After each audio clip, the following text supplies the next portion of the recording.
So hello my dear students, कैसे आप सभी। आशा करते हैं आप सभी बहुत अच्छे से होंगे। स्वागत है आप सभी का एक बार फिर से हमारे channel maths by Ashwini sir पर। और जैसे कि हम आपको लगातार बताते आ रहे हैं कि हमारे channel maths by Ashwini sir पर क्लास 10th व क्लास 12 से रिलेटेड हमारे कंटेंट प्रोवाइड होते हैं।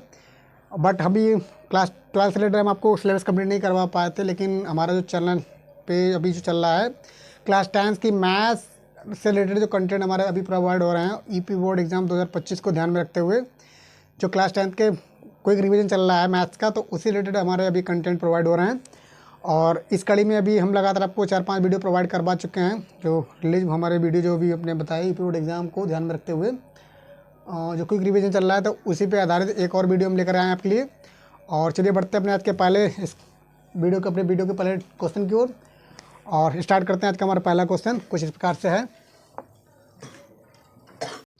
तो आज का हमारा पहला क्वेश्चन है, क्वेश्चन कर रहा है समीकरण x अपान ए बराबर y अपान बी और दूसरी समीकरण दे रखी ए एक्स प्लस बी वाई बराबर A square plus B square में y का मान होगा। और ऑप्शन में दे रखा ए वाला दे रखा पहला कर ए ऑप्शन होगा ए, बी ऑप्शन होगा ए बी, सी ऑप्शन होगा बी और डी ऑप्शन होगा बी अपान ए।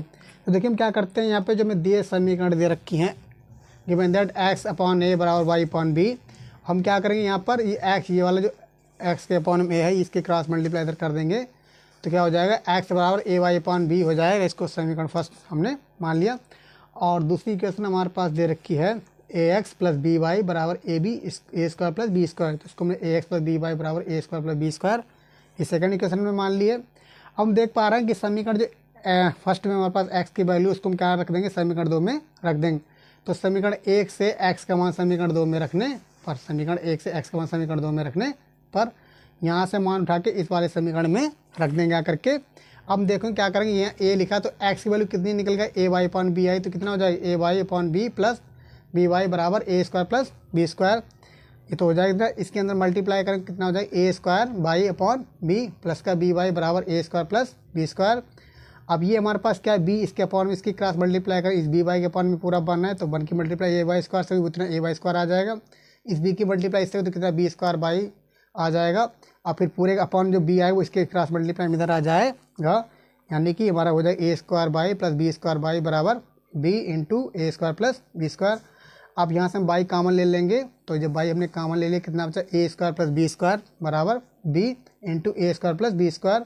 ए स्क्वायर प्लस बी स्क्वायर से दोनों तरफ क्या A square plus B square cancel out हो जाएगा, तो बाई बराबर हमारा कितना आ जाएगा, बाई बराबर आ जाएगा बी। तो यहाँ से हम देख पा रहे हैं ऑप्शन सी हमारा क्या है, करेक्ट है। तो ऑप्शन सी हमारा सही रहेगा। बढ़ते हैं नेक्स्ट क्वेश्चन की ओर। नेक्स्ट क्वेश्चन हमारा है, कह रहा है ज्ञात कीजिए कि रैखिक समीकरणों का युग्म 2x माइनस 3y बराबर 8, 4x माइनस 6y बराबर 9 संगत है या असंगत है। यानी कि 2x माइनस 3y बराबर 8, 4x माइनस 6y बराबर 9, तो सबसे पहले संगत है या असंगत। तो देखिए हमने आपको पहले स्टार्टिंग में वीडियो को बनाने से पहले इसका जो फर्स्ट पार्ट हमने आपको प्रोवाइड कराया था, वहाँ पे हमने आपको बताया था कि संगत असंगत की कुछ कंडीशन होती हैं, तो हमने आपको टेबल बताया, तो वहाँ पे जाके देख सकते हैं। तो पहले जो दिए गए समीकरण युग्म है, दिए गए समीकरण युग्म 2x माइनस 3y बराबर 8 और 4x माइनस 6y बराबर 9, इन दोनों समीकरणों में लिख लिया। फिर इनकी तुलना, इन दोनों समीकरणों की तुलना a1x प्लस b1y बराबर c1 तथा a2x प्लस b2y बराबर c2 से करने पर, अब ये हमारा अगर इसकी तुलना पहले वाले समीकरण की तुलना इस वाले से करेंगे और दूसरे वाले समीकरण इसकी तुलना इससे करेंगे, तो यहाँ से a1 हमारा कितना होगा 2, b1 कितना होगा हमारा यहाँ से बाई का गुणा कितना है माइनस के 3 और c1 कितना होगा 8। इसी तरह से a2 कितना होगा हमारा 4 और b2 कितना होगा माइनस के 6 और c2 कितना होगा हमारा 9। अब पहले हम क्या करते हैं, इनको चेंज निकाल लेते हैं, a1 अपन a2 निकाल लेते हैं। तो a1 का मान कितना है 2 और a2 का मान कितना है 4, ये कट जाए 2 एकम 2, 2 दूनी 4, यानी कि a1 बटे a2 कितना निकल के आ गया हमारा 1 बटे, यहाँ से हमारा a1 बटे a2 निकल के आ गया है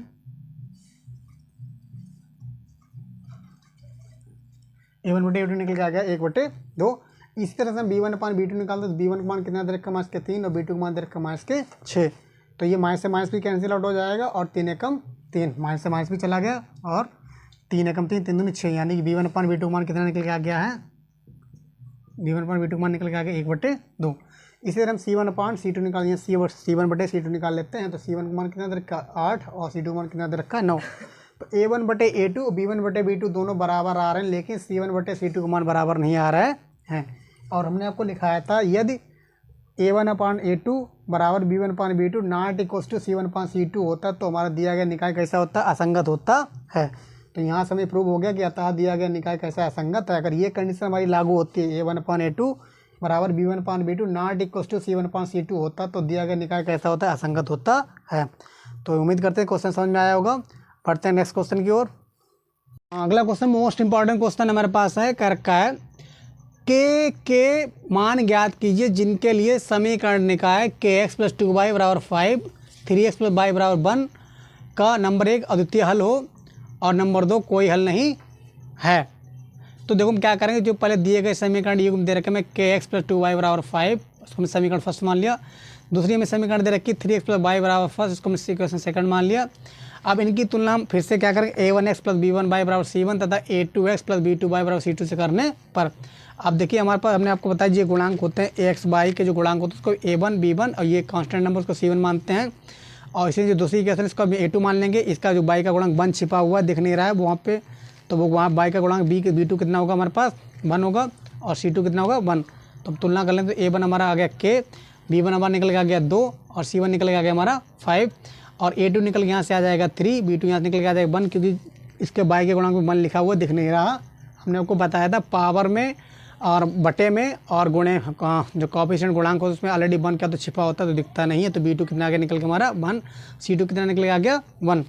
अब देखिए अद्वितीय हल कब होगा, हमने आपको बताया था केस लिखाया था हल अद्वितीय होगा यदि a1/A2 not equals to b1/B2 होता है, जब भी हमें अद्वितीय हल मिलेगा। तो a1 हमारा कितना है k और a2 कितना हमारा है 3 और b1 कितना हमारा है 2, b2 कितना है 1।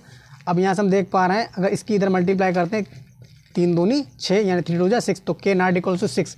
अतः k not equals to c के लिए दिए गए समीकरण निकाय का एक अद्वितीय हल होगा।